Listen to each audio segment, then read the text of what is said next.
Well, I'm in Croatia, and that brings me to country number 12 for this trip, which is quite a few.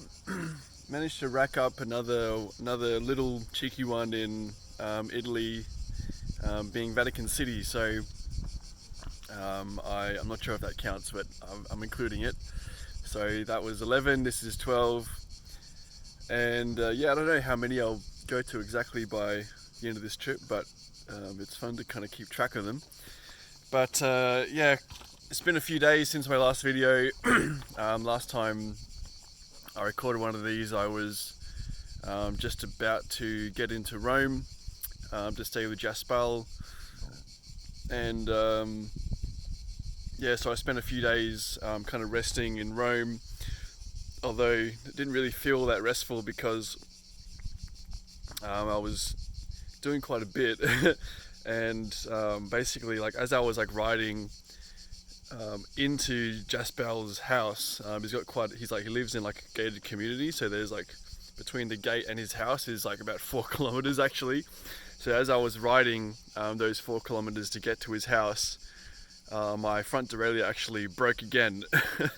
and so the last like 100 meters I actually had to walk the bike, which was a bit sad because I felt like, I really wanted to ride the whole way, and just at the very last bit, my bike broke and I had to walk. So I was a little bit stressed about how to get that fixed. Jaspal hooked me up with a friend of his who was a bike mechanic, and so I left the bike with him, and he assured me that he was going to order the new part and have it all fixed by Friday, which was the day I ended up booking a ferry and a train. So the first was the train to Ancona, and then second the ferry over to Split. I was thinking originally to go to Zadar, but that ferry doesn't run in low season, which I'm in now. So Split was the only option really, which I'm cool with because I didn't really have all that much time to explore Croatia anyway with the Schengen visa situation. I've got about 2 weeks left, I think. So I'm keen to try and save that for Greece if I can. So yeah, had a couple of days exploring the various, the many various, what do you call them?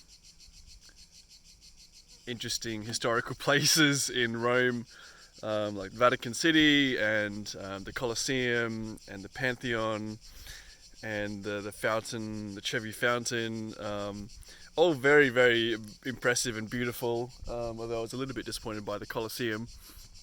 But man, the city is just completely overrun with tourists, and so Louisa and I, we tried to do some sightseeing and we tried to enjoy it, but I think we both prefer nature a bit more, so it was a bit hard for us to really enjoy it too much. And I did quite a bit of walking, and after those couple of days of walking all around the city, I found my right knee has started to hurt again, and my hips were a bit sore, and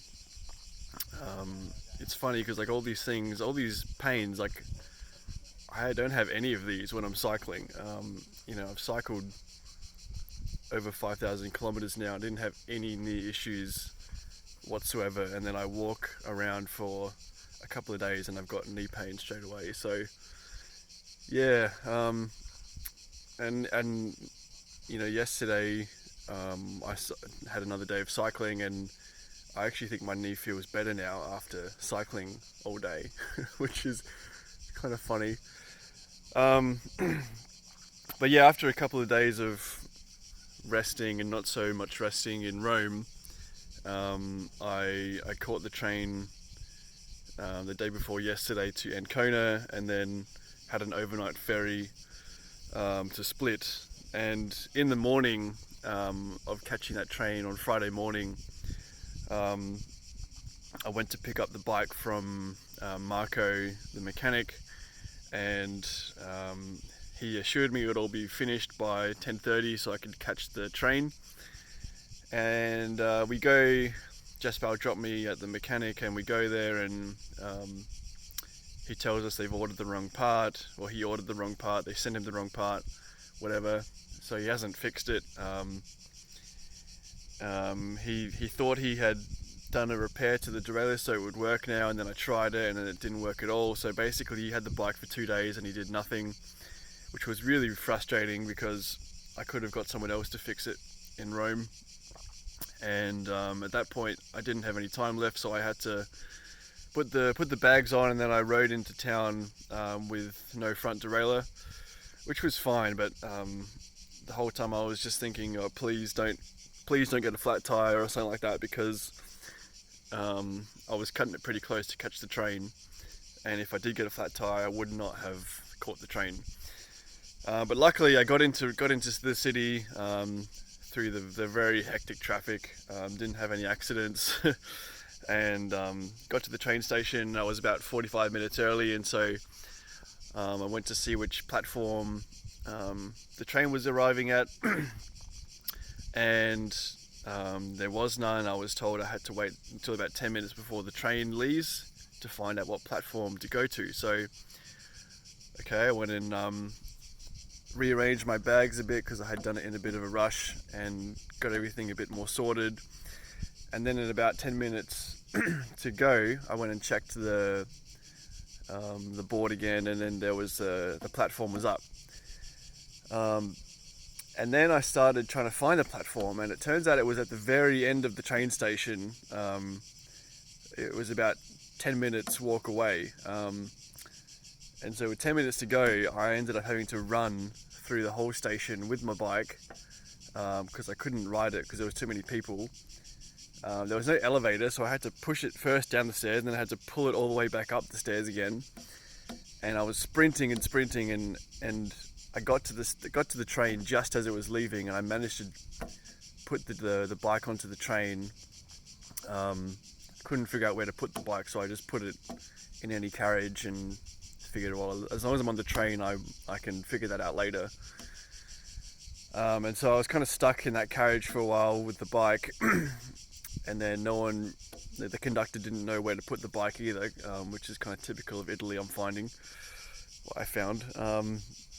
But eventually I figured out it was at the end of the carriage, so at the next station I jumped out, ran quickly to the end of the train and pulled the bike back on again, and then was able to put it in the rack.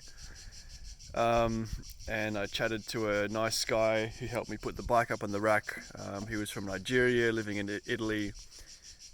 Yeah, nice guy. But the rest of the trip was pretty uneventful until I got to the ferry, and again that was a little bit of a rush to get to the ferry on time. I did a quick shop, got some dinner, because the ferry was at 7:30, and got some groceries for dinner, and then managed to catch the ferry. And the whole time I was just had this kind of existential dread of, what am I going to do, because my bike doesn't actually really work. I'm heading to Croatia, and I had contacted a few bike shops at this point as well, in Split, and all of them had said, oh, we don't have that part, and if you want to order it, it's going to take 2 weeks to arrive. And so I didn't actually have 2 weeks, because that would be the end of my visa. So at this point I was sitting on the ferry, and I was just thinking, well, what can I do? Like, maybe I'll go to Bosnia and wait for 2 weeks in Bosnia for the part to arrive. So I started contacting bike shops in Bosnia, and so I really thought that was what I was going to do. When I get to Split, I was going to catch a bus or a train to somewhere in Bosnia and then hang out there for like a couple of weeks. And I was like, well, I'm going to have to find something to keep me busy for 2 weeks without a bike. So I had this whole existential crisis going on, actually, and I was like, well, how can I finish this trip if I haven't got a working derailleur? Like, I can't finish like this. I'm going to have to solve it somehow. And yeah, maybe that means just hanging out in in Bosnia for a couple of weeks, which sounded kind of crap, to be honest. It's not really what I wanted to do. Had a bit of a crappy sleep on the ferry, and then arrived the next morning at about 7:30 still not really sure what I was going to be doing. And so I rode the bike into town and just through the hordes of tourists. And I've heard quite a bit about Split.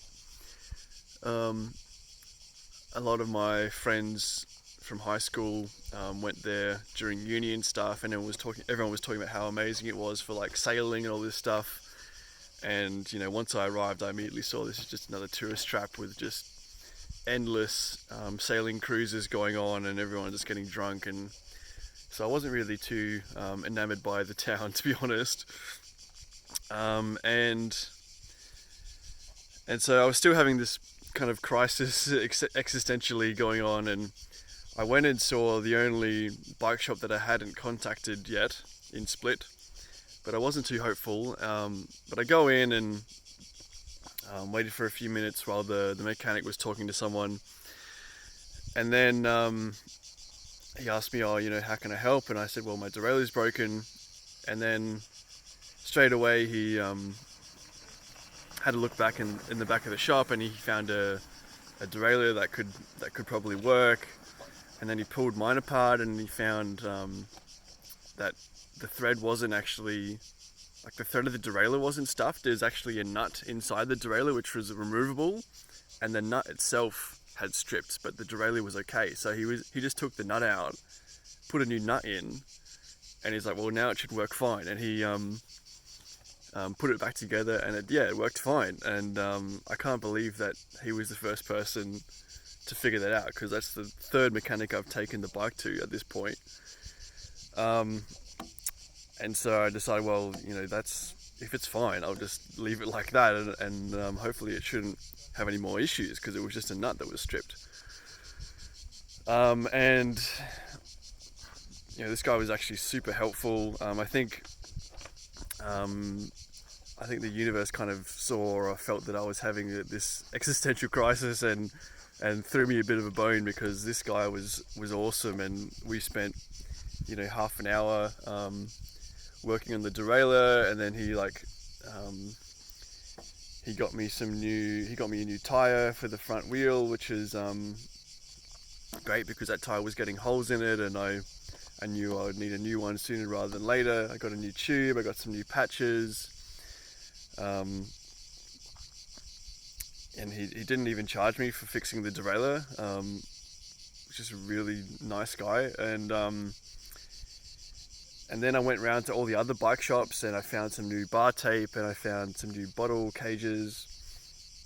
So basically the bike's had a whole complete do-over now, and everything's working really well, thanks to this guy. And I'm sorry I didn't even get his name, but he was so helpful. I got to leave a review on the bike shop or something, saying how helpful this guy was.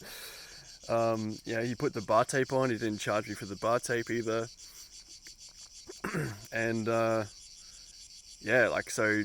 I left Split. Oh, and actually, as he was finishing everything up for me, I even asked him, is there somewhere you can recommend for lunch? And he said, yeah. So I went to a little spot that he recommended as well, which was a cafeteria with it was really cheap and huge portions, which was exactly what I needed. So I had a massive lunch, and then I was ready to go again. And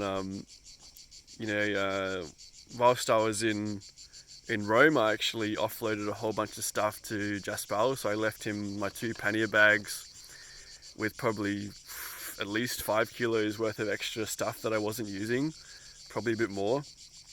And so now I'm just running more of a pure bike packing setup. So I've got the rack pack sitting on the back, like a saddle bag, and I've got way less stuff now, so the bike feels really streamlined.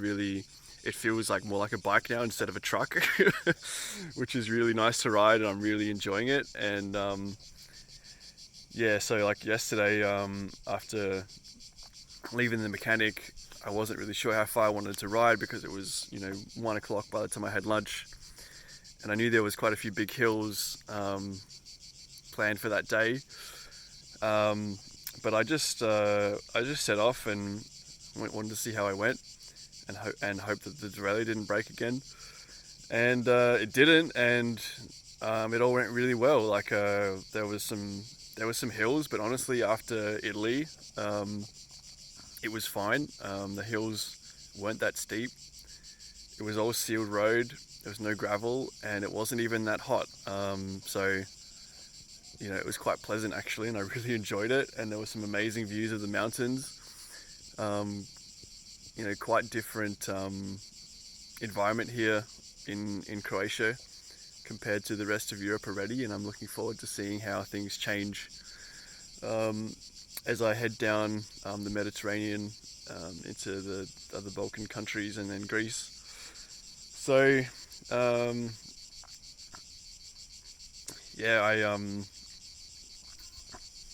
went over a few mountains, and I was coming down the last mountain of the day, and there was an amazing view over the coast, and the sun was like beginning to set, and I just had this feeling of just pure joy, and I was like, oh, this is awesome, and all of my worries, which had been playing on my mind the last few days, were gone.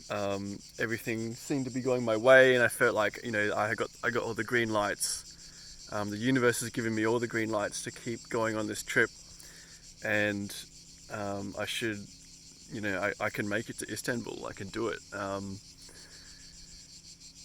And I just felt so awesome coming down that hill, with all these worries just kind of blowing off me as I sped down.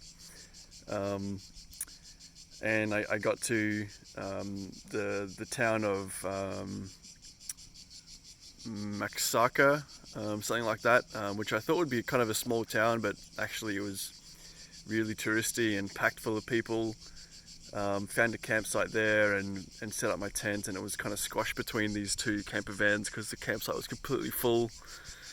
I thought high season had finished, so there shouldn't be too many people here now, but it's still completely packed. So, and I was told Dubrovnik is completely terrible because there's so many people there as well. So I'll see what it's like, and maybe I'll just shoot through. But I'm just really excited to be back on the road and everything working, and the bike's got a new refit and everything's feeling really good. So everything's great. Everything's really good. Keen to see how far I go today. We'll see. There's a ferry I got to catch later in the day, so we'll see what time I get there, and I need to catch that, make sure I line up with the schedule for that, and then we'll see what happens tomorrow. But everything's going really well, so I'm excited for this next leg of the trip.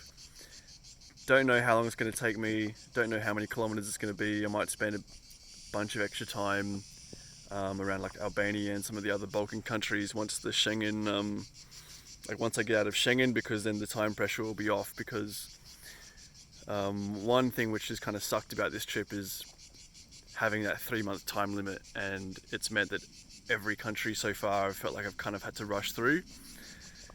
And so I'm really looking forward to getting out of Schengen and not having that time pressure anymore, and being able to spend a bit longer in some places. So looking forward to that in the next couple of days. I should be in Montenegro in probably 2 or 3 days, I reckon. And that will be another load off my mind. So looking forward to that. I'll leave it at that. Cheers.